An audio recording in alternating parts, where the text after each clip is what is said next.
The car showed up exactly 6 a.m. I saw Agent Hudson sitting in the passenger seat. An older man, probably in his 60s, sat behind the wheel. I had never seen him before.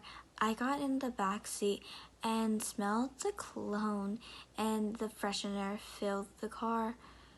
A pleasant combination, like vanilla and flowers. I looked at the older man in the rearview mirror. He smiled at me, his dark eyes meeting mine.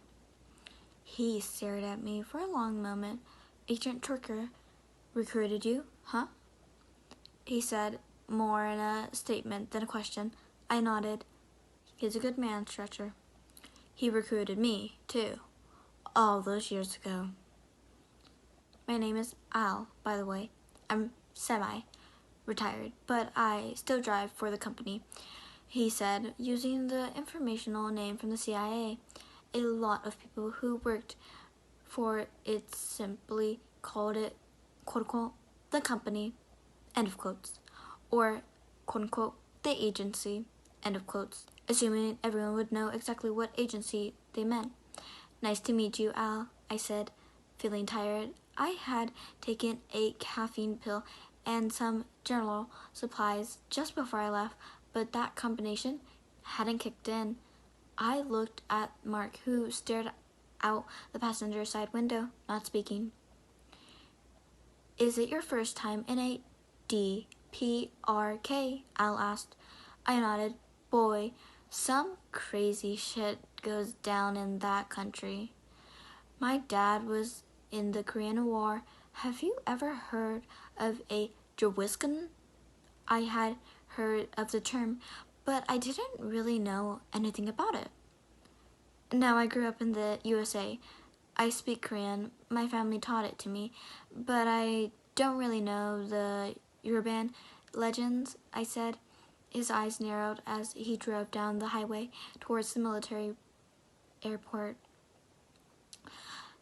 This is no urban legend, he said critically. The Wublin is real. My dad actually saw one when he was on guard duty. He said he was alone on the watchtower. Their company had taken heavy losses. Usually, they had 2 people on guard duty, but until reinforcements arrived, he had to do it alone. He mostly had chain smoke cigarettes and drink caffeine. He said nothing had really happened. Then one night, something finally did. It wasn't North Korea behind it. He saw women walking out of the trees, each one of them in a white funeral gown. They had string black hair covering their faces, and he couldn't see their eyes. He didn't even know how they saw to move forward. Their hair went down past their chest, and they seemed, well, strange, inhuman even. He called out broken Korean, telling them, this is a military outpost, and they need to turn back immediately. They just kept walking, going farther and farther now, their movements jerkily and unnatural. He knew something was wrong. He called for backup, turned off the safety on his gun, and started to aim. He called out again, telling them he was about to fire. They didn't stop immediately. They started running towards the guard tower, then a dozen of them, and as they ran, the wind blew their hair back from their faces.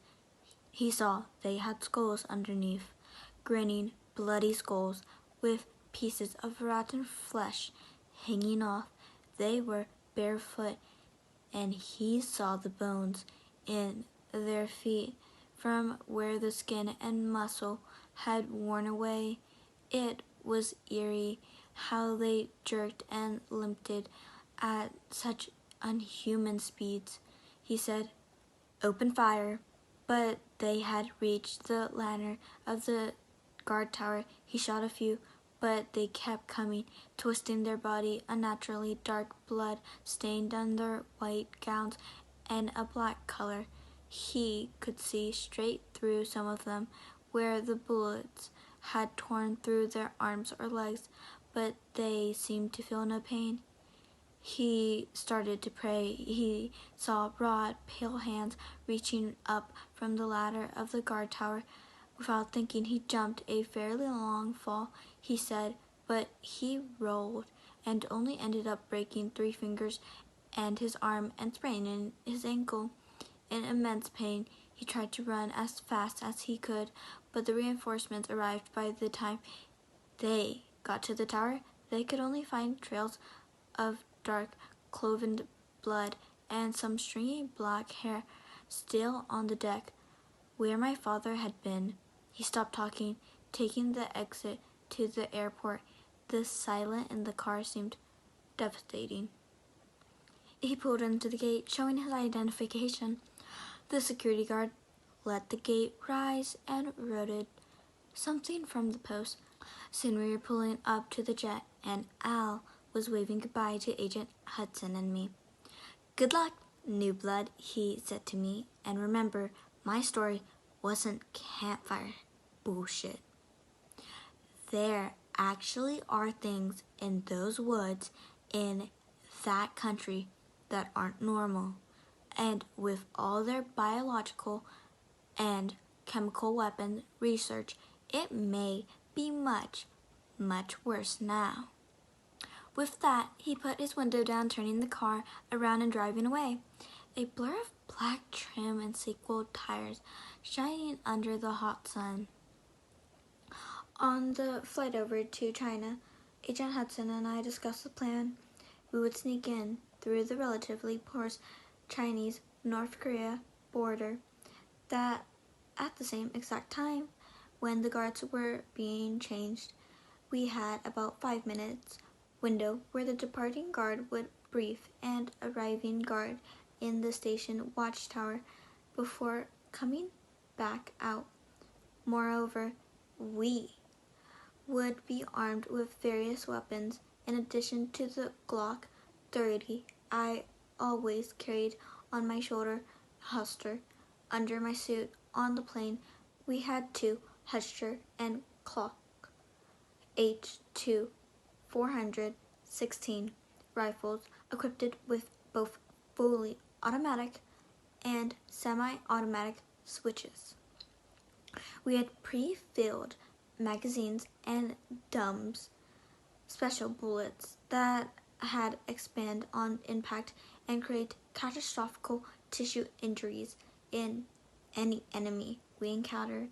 In addition, we had grenades, lots of rounds, blue M67s that would fragment and explode across the area 40 feet wide, and we had 2 very small guns with special needles filled with elipone, a quick-acting impulse usually used to sedate elephants or large mammals that would instantly put down a normal human.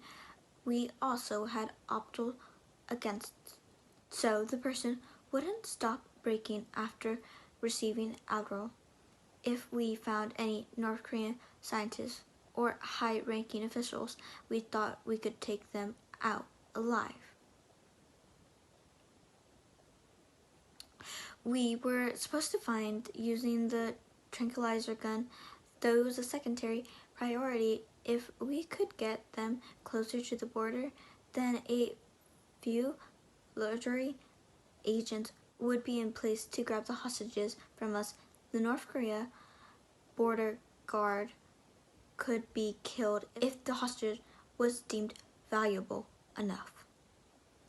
This was all off the books, and if we were captured and tortured, the U.S.